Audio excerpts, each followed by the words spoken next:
একজন মানুষ হরিতকি আমলকি গাঁয়ের দুই চরম বোকা যুবককে সুপার হিরো বানিয়েছিলেন যে মস্তিষ্ক দিয়ে, সেই মস্তিষ্ক দিয়েই সংলাপ লিখেছিলেন। আছে আছে, আমাদের টেলিপ্যাথির জোর আছে। সেদিন বেতের চেয়ারটায় নিজেকে গুটিয়ে বসেছিলেন সত্যজিৎ রায়।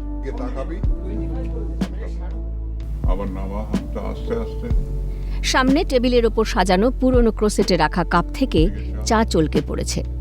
খেয়াল নেই পথের পাঁচালীর পরিচালকের। অর্থহীন এক পরিচালক, সৃষ্টির ভবিষ্যৎ জানেন, কিন্তু সৃষ্টি করতে পারছেন কোথায়? একের পর এক প্রযোজকের দরজায় গিয়েছেন, ছবির থেকে লাভের গন্ধ পাননি কেউই, সুতরাং বিনিয়োগের প্রশ্নই আসেনি। নিজের বীমা পলিসি ভাঙা হয়ে গিয়েছিল ততদিনে। দেশ বিদেশের দুষ্প্রাপ্য বই, রেকর্ড বিক্রি করে দিয়েছেন শুটিং চালানোর জন্য, তাতেও খুব একটা লাভ হয়নি। স্ত্রী বিজয়া রায় তুলে দিয়েছিলেন নিজের স্ত্রী ধন, সেটুকুও যথেষ্ট ছিল না। সে কঠিন সময়ে পাশে দাঁড়িয়েছিলেন সেই সময়কার পশ্চিমবঙ্গের মুখ্যমন্ত্রী বিধানচন্দ্র রায়।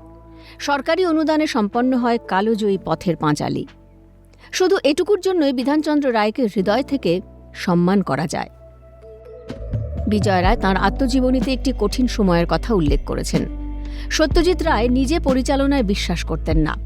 বেশিরভাগ ক্ষেত্রে ওয়ান টেক শট নেওয়াই ছিল তাঁর রীতি। জহুরির চোখ খুঁজে নিত অভিনয়। সত্যজিৎ রায় না থাকলে কামু মুখোপাধ্যায়কেই বা চিনত কে? মুকুল যখন জিজ্ঞাসা করেছিল বোতলে কি আছে, কামুর উত্তর ছিল আখের রস। আগের জন্মে খেয়েছিলে কখনো? কিংবা সর্বজয়ার ভূমিকায় অভিনয় করা করুণা বন্দ্যোপাধ্যায় হয়তো হারিয়েই যেতেন, চেনা হতো না কোনোদিন। সিনেমায় সংলাপ দিয়ে ছবি আঁকতেন মানিক রায়। তাঁর জাদুতে মন্দার বোস কিভাবে যে প্রাইভেট সার্কাসের বৃদ্ধ নাইফ থ্রোয়ার হয়ে যেত বোঝা যেত না। গোটা বিশ্বের সিনেমা থেকে তিনি শিখেছিলেন। নায়ক ছবিতে সেই শিশুটি বাগম্যানের ছবির ইমেজ মনে করিয়ে চলে আসে সত্যজিতের ক্যামেরার ফোরগ্রাউন্ডে। সত্যজিতের কর্মজীবনের সবথেকে বড় ছাপ রেখেছিল বোধহয় ইতালীয় চিত্র পরিচালক ভিত্তোরিও ডি সিকা পরিচালিত বাইসাইকেল থিভস বা লাড্রে দ্য বাইসাইকেলেট্টো। 1921 সালের 2রা মে জন্মগ্রহণ করা মানুষটি কিভাবে সে সময় এভাবে পৃথিবী দেখেছিলেন কে জানে। Calcutta television network.